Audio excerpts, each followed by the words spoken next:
Hey y'all, welcome back to Harmon Homestead. A little change of scenery today for our chicken scratch talk time. I'm actually at my great-grandmother's house. This house has been abandoned for quite a few years now, and I was just feeling reminiscent this afternoon, and I just wanted to come down here and sit on the porch and talk to you. So that's what I'm doing. At my house, every time a car pulls up, the dogs bark, and right now my husband's coming home from work and they'll be barking again, and the roosters were crowing. I said, I'm just going to come down the hill and sit at this house. So you probably, if you listen real hard, you can hear the creek behind me. You might can see it a little bit, but there's a creek that runs right here by the house, and over time, the house has just about fell in at the kitchen part. Now I'm in the front of the house now at the covered porch looking out the road. There's a little pasture right here and you can look at the creek, but it's just the most peaceful scene that I've ever seen in my life. And I grew up here. As I just said, my house and my great-grandmother's house border each other. And there was a lot of memories made down here. And I was going to originally do the talk this week, chicken scratch talk time video on growing up country. And I said, well, what better way than to come back to the spot that I grew up country in. So I'm going to tell you about it. I'm a very simple person, and that's just how it is. I have literally grown up country, okay? I'm like Loretta Lynn. And some people try to get away from that, and some people love it.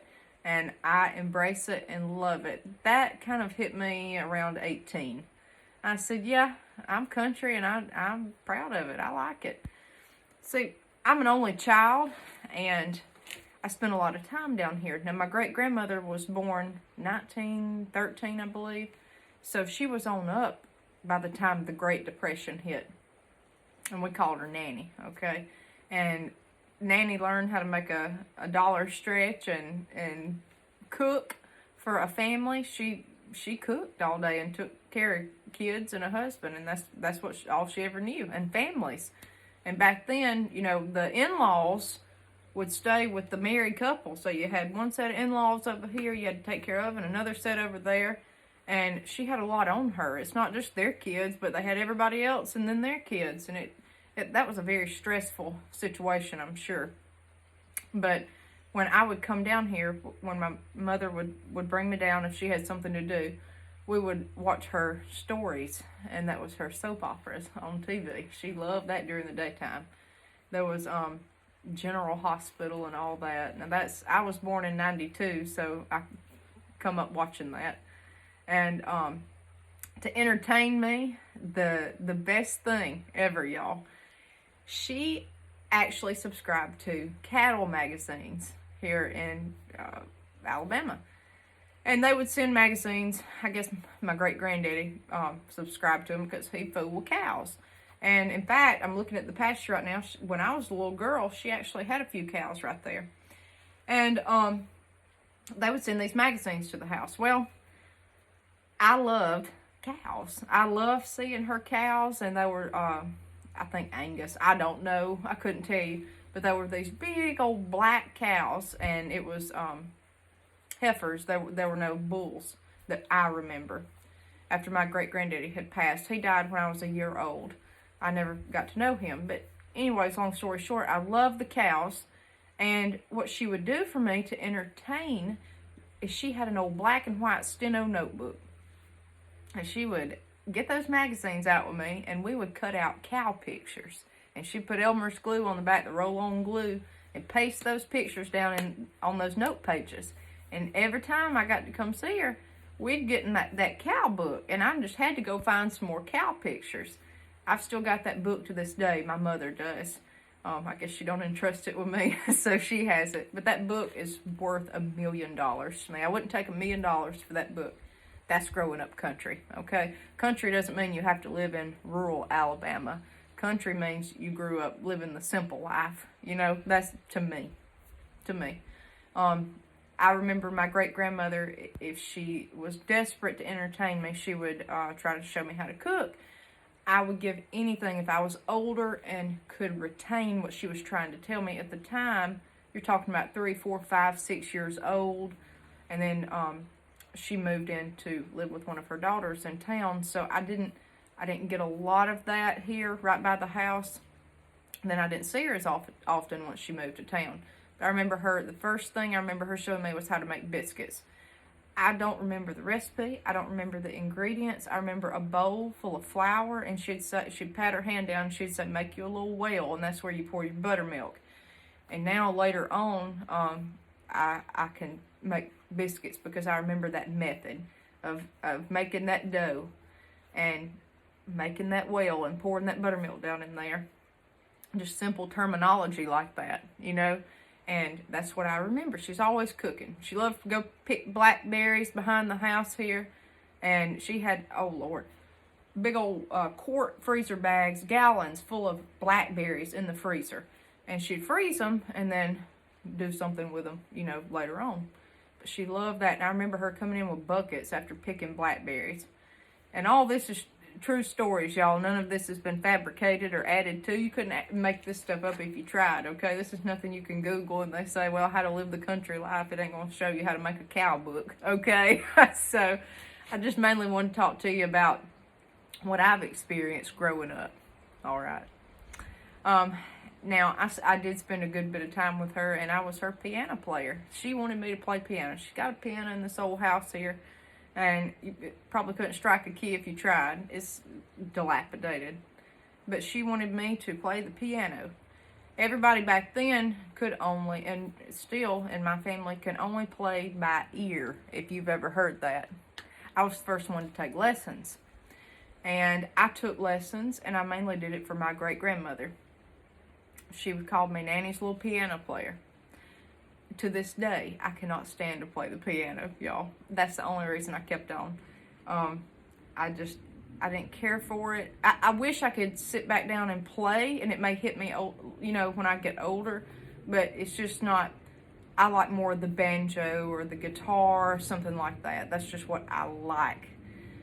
She wanted me to play the piano. Nanny's piano player. I try so hard. And one of her favorite songs is When the Saints Go Marching In. She loved that song. She loved it and wanted me to play it over and over for her and anything out of the hymn book.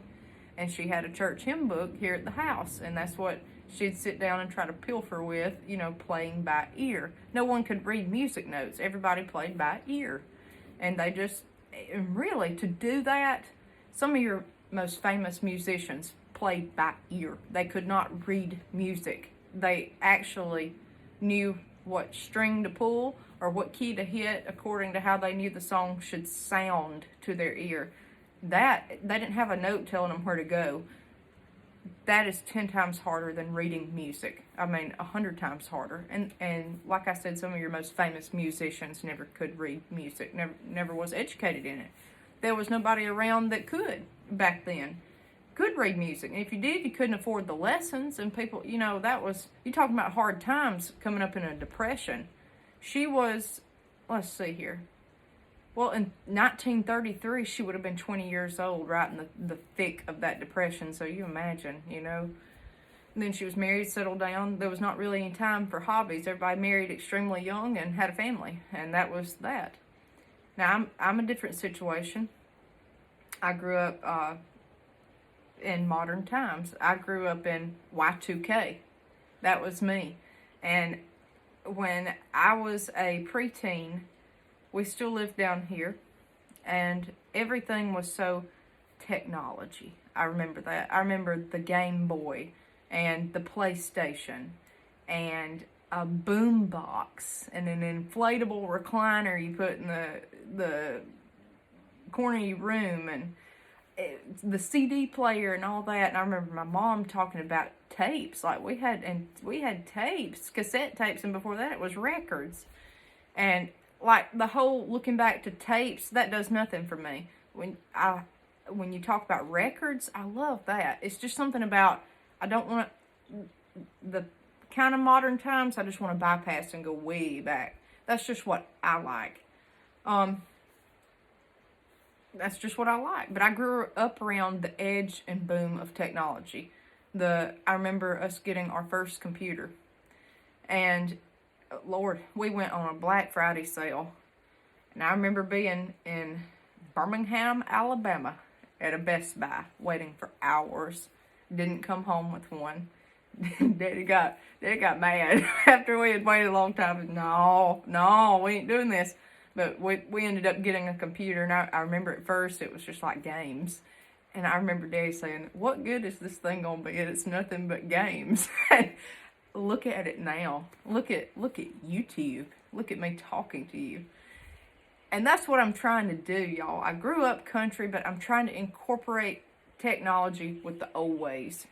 And I feel like, you can ask everybody, I feel like that can mesh somehow. I can use technology to keep the past going. And that's what I'm trying to do. That's my goal. One of my most prized possessions is my collection of Foxfire books.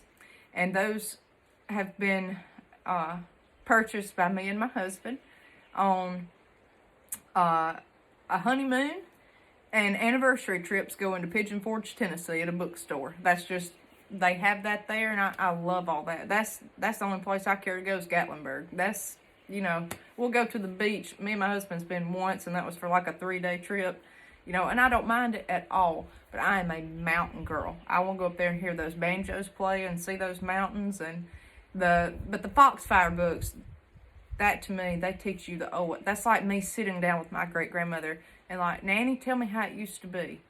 Nanny, tell me this. Nanny, tell me that. I love that. I get that from my mom. Mama likes old-fashioned stuff. And Daddy is old-fashioned. So, you know, Lord, if he watches this, I mean, but she loves it. She loves to preserve stuff like that, and I get that from her.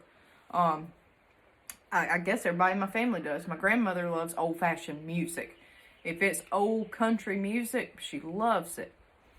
I don't remember my great-grandmother talking about music at all except hymns. That was it. Everything was either hymnal, but that was pretty much the only music, you know, they had, or they had access to. Never saw records in her house or nothing like that. It was just the piano and the hymn book. The technology has advanced so far. Like I said, I believe that I can mesh country and new age. I don't know this new stuff. Like we created a TikTok, I think, to do one chicken video. I couldn't even figure it out, and so there's one chicken video floating around, and that's it. Like a lot of this I don't know, and I struggle with this on YouTube. Like the live streams, y'all, I've tried, and for some reason it makes it like where it's scheduled, and then I don't know what I'm doing, and I have no one to show me really. And there's so many people that I work with and know that's my age and older than me that know all this zoom. I don't know this stuff. And sometimes simpler is so much better. It's just better. Pen and paper. But the technology can be used to a great advantage. So I think that's why I'm trying so hard to get this stuff out there to y'all, is because I have a mission. I want, really, you know, you're probably going to laugh at me, but there's homesteaders in every state. And they're all older, is how it seems. The ones that I follow here on YouTube, they're like my parents' age, my grandparents' age. I want to hold this state down. I want to be young. I want to get other younger people into this. And I want them to enjoy growing up country. A lot of this stuff you can still do. There is nothing better than a 4th of July cookout at an old house like this. You got a creek behind you. Go put your watermelon down in that creek and let the water run over it so it's ice cold when you slice it open. Y'all, that's growing up country. Growing up country. Making homemade peach ice cream sitting on the front steps here. That's growing up country. It's just a word. It's just a word. It's a work ethic way of life. It's a simple life. It's the enjoyable things. The sights, the smells, the sounds. That's what I love. That's what I love. And I try to preserve it up that hill there where I live. And I want to keep it going. I would give anything if I could go back and make a mud pie again. And I don't know if y'all know what I'm talking about, but when you've got a young kid running around and you live right here on a creek, best thing you can do is go give them a pie tin. On the other side of this house, there's concrete steps going down to the creek. And you wonder, like, well, why was the house built on a creek to begin with? And that's why it's caved in over time. But the water source was right there. Now, there's a well in the back of the yard, but there's your water. That's where clothes were washed. That's where babies were bathed. That's where everybody went, was down to that creek. Water is one of the highest functions of living. You got to have water. And cattle, you know, everything uses this water. Well, I was probably in my nanny's hair quite a bit and getting on her nerves, if y'all don't know what that means in country. I use a lot of country terms, y'all. Especially when I sit down and talk to you, I think, getting in her hair. That's just how I talk. But she would give me old pie tins, and just aluminum pie tins. Well, I'd go down those steps. She'd be out there pilfering in her flowers or something. And I would go down there and go to the edge of the creek, which was probably 10 feet from the steps. Like, it really is close. And I would put dirt in that pie pen. And then I'd get me a little creek water and I'd mess it up. And then I would have mud pies. And that was my cooking. I wanted to be like Nanny. And I wanted to go down there and cook, you know. And I had them laid all on them concrete steps, that stairwell going up. And she'd get out there and laugh at me. And I thought I was something with those mud pies. You know, it's just something to do to keep an only child that's 5 years old entertained. Most worries I had growing up was her and my mother, and to this day, and my grandmother. Don't get out there and get snake bit. That's the number one thing. Like, there is nobody. There's nobody around us. It's family to the front, the back, the left, the right. Or either a neighbor. You know, we don't even know, like, neighbors. They're down the road. But don't get snake bit. And when I say there's snakes around here, it's nothing but huge pines. It's hilly. It's woods. There's water. There have been timber rattlers the size of my thigh in our yard. It is dangerous. Very dangerous. And furthermore, when I was a little girl, we had an in-ground pool, and there would be moccasins. Oh Lord, y'all. Trying to get to that water. When I moved back in that house, that's the first thing I said I wanted. I want that pool filled in. I want that done. Because it's literally just a house plopped down in the middle of the woods. And we're on their territory, you know? I mean, they're going to come in your yard, because it ain't your yard to them. It's their backyard. So you got to watch that stuff. And they had reason to be worried, especially in this creek with cottonmouths and all that. So, but it's rural Alabama. What do you expect? Some people in Minnesota might have bears come attack you. We got snakes. So, I mean, you know, it's the same thing everywhere you go. I mean, whew. But that was some of the highlights that I remember with my great-grandmother. I remember sitting out here on this porch with her. Lord, I almost forgot. And snapping beans. And that sounds generic, and everybody tells you, snapping beans. But she loved to snap beans. String beans. They were always, of all things, rattlesnake beans. And that's what I planted my first year in our raised bed. Pole beans. They grow up long vines, and they're speckled. They're green, and they've got purple all down them. And they've got strings, so you got to pull that string both sides, then start snapping and go on. And honestly, I enjoyed doing that myself. That's my favorite part of gardening, to be honest, is snapping beans. I don't know if I get it from her. It's just a relaxing thing to do. I don't know. I know my hands that are cracked to pieces from all this washing and cleaning and cooking and all the animals. I know it don't feel too good on them after you snap 5 bucketfuls in one afternoon, but I love it. I love it. It's just country, y'all. That's country. It's just country life, growing up country. I wouldn't trade $1 million for it, not a bit. It is who it is. It is what it is, and I am who I am. And that's just, hey. And I hope that someone else will want to soak up this life too. First thing I'd recommend doing is going and getting Foxfire books and learning about heritage. And I do have Appalachian heritage, so that really does hit home with that. When I was in the 6th grade, we moved to town.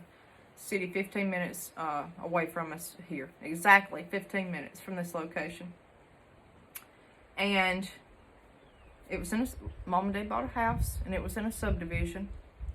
And it was cool to see a house, like that. And I'm used to running up and down the hills with a stray dog that was a pet, and that was my entertainment.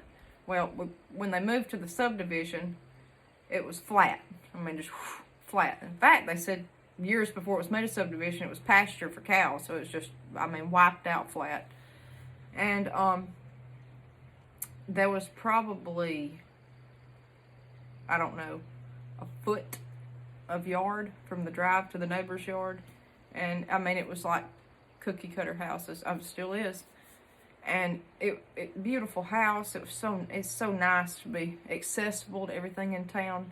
Let me tell you, when I moved up there with my parents, I felt like a caged bird. I had to fly the coop. I had to get out. I couldn't take it. I couldn't look at my blinds and not see a sunrise. I still don't know. You can't tell east from west. All you see is a roof to a roof. I don't know. I can't take that. I have to see my sunrise every morning, even at 13, 14 years old. I've always been an early bird. I love it. And it had its perks.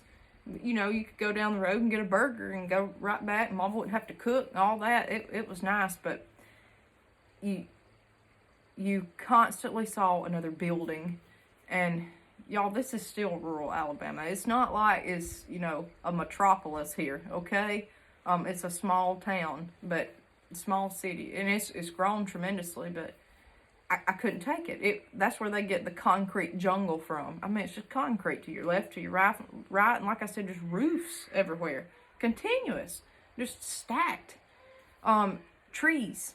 Not many pine trees. Everybody had these ornamental trees in their yard. You might have a magnolia that was real pretty, or a maple, like my parents have maples in their front yard. But there's no, everything was landscaped. I'd never seen it, y'all. No, I had never seen, I'd seen it in town, but I had never lived it, like where you have literal, just certain shrubs, and you have a garage and a driveway. I'm used to a gravel driveway at this point. Still am. Still got a gravel driveway. Hearing that popping up under those tires going all the way down. That crunching, backing up every morning. I'll never forget the first night Daddy come home after we moved in up there. We didn't even hear him pull up. In the garage, it was right there. It was connected to the house. I said, good night of living. It was a culture shock, okay? You look out at 8 o'clock. I was used to going to bed at 8 o'clock every night, and there's lights on everywhere. People stay up later. You'll look out the blinds and someone's lights will be on. Well, we went to bed early. Still do. You look, lights on, the lights never stop. If it's not a porch light, it's a neighbor's light. It's a continuous light source. This sun behind me is the only thing I was used to seeing. I guess I'm telling how country I am. I don't know, y'all. Then, my favorite thing is when you hear the trash truck. Oh, Lord have mercy. The trash truck's coming down the road. You got that. You got sirens. You got cars continuously. You got honking. You can hear wrecks happen. You can hear every dog in the neighborhood bark, which I know mine bark down here. But, everybody wanted a dog, so they all had that. There was so much activity. It was like a continuous stimulus. Like you could not just hear peace like I hear behind me right now. The only thing I hear is myself talking in that creek. You'll hear a cricket or a bird, my rooster, but you don't, that's it, y'all. It's peaceful and quiet. That's why they call the country life quiet. I did that, and when I got out on my own, I said, I got to go back. I ended up going back with not even the intentions. I always said in my heart I'd end back up down here in this location or this area because I love it. It's convenient if I need something in town, but it's far enough away. I don't have to see another soul if I don't want to. And I ended up back at the house. Renovated it. It's just an old farmhouse that I live in. An old farmhouse. Hand-built by my great-grandfather. And renovated it. It's nice enough for anybody now. It's very small, but nothing fancy. It was built, I think, somewhere in the 20s, 30s, then added on to in the 70s, and then that's, everybody in the family, it's been passed down like a pair of socks. Like, one's bought it from the next one, and the next one, and the next one. It just did come to me. And I intend for that to be the last place it goes, I hope. So, I hope I don't get rid of it anytime soon, but it's just a nice, simple, quiet house. I'd rather have the land that it's sitting on than I would the house. Like, the house don't matter to me. It don't matter what it looks like. It's being outside. I'm just a country girl. That's it. That's growing up country, y'all. I wouldn't move back to town for anything on earth. There's nothing against it. And hey, my parents love it. I can't imagine somebody in a big city. That's why I've tried so hard with those stackable planters and all that, showing somebody how to garden. I'm thinking maybe I'll help them and become more sustainable, something they can grow on an apartment porch or whatever they have. I don't even know. And, go from there. Maybe that will get them wanting to do this, and maybe they'll want to go out and buy a house in the country. And, I don't know. I don't know where it'll go. It's just trying to encourage others. This is a little background on me, y'all, and what my life has been like, but I eventually come home. This will always be home. I walked from my house down here. I can sit here and there's not a soul that's going to bother me. There's not. I know everybody to my left and my right. There is nobody to my front and my back. I mean, there's nobody around. And it's a sad feeling. I wish people were down here. It's kind of funny in the country. You don't want a bunch of people moving in, but you don't want to be completely alone either. You miss the people that were here originally. And this old house is falling in bad. I'm looking right now, the daggone front door's open. We've closed it and come back down and it's open. The house is just, I guess, like shrinking and swelling. There's a pool in it. It's literally falling in. And, it's hard to see this. It's real hard. It's hard to see the porch not swept. My great-grandmother just would have just near had a conniption fit if she had seen this porch not swept off.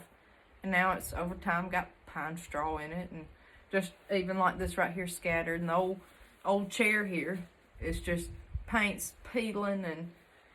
And it may collapse with me any minute. I don't know. We do keep the grass cut. It's hard. It's hard coming back. It's a lonesome, sad feeling. But the memories that she instilled in me at this location and just the land itself, it gets into you somewhere. And that's what I'm trying to do with you guys, is get this instilled or jog a memory, get something pulled in your brain that may make you want to go out and do something else as far as becoming sustainable. Because that's all this was, y'all. She showed me how to be sustainable, how to have fun and not spend money, how to cook when you had not a lot of ingredients, and how to really survive.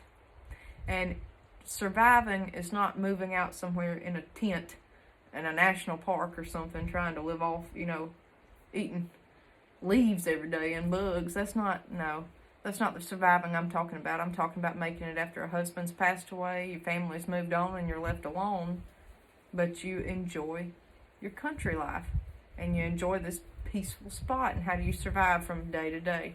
A lot of people could apply that in any situation that they're in, and to be tough and hang on, and that's what she taught me right here. And so the house may go, it may fade, and but those memories with me will last forever. And that's what country life is. It's a lot of memories and a lot of just having good old plain fun that's not fancy. I hope I have inspired some of y'all with this video, and I hope I've shared a part of me. Over time, we'll open up and we'll sit down and get to know each other. I hope we get to know each other more, and I hope that you'll see the purpose of these talk times and the purpose of this channel. This channel is to inspire, educate, and have fun. That's it.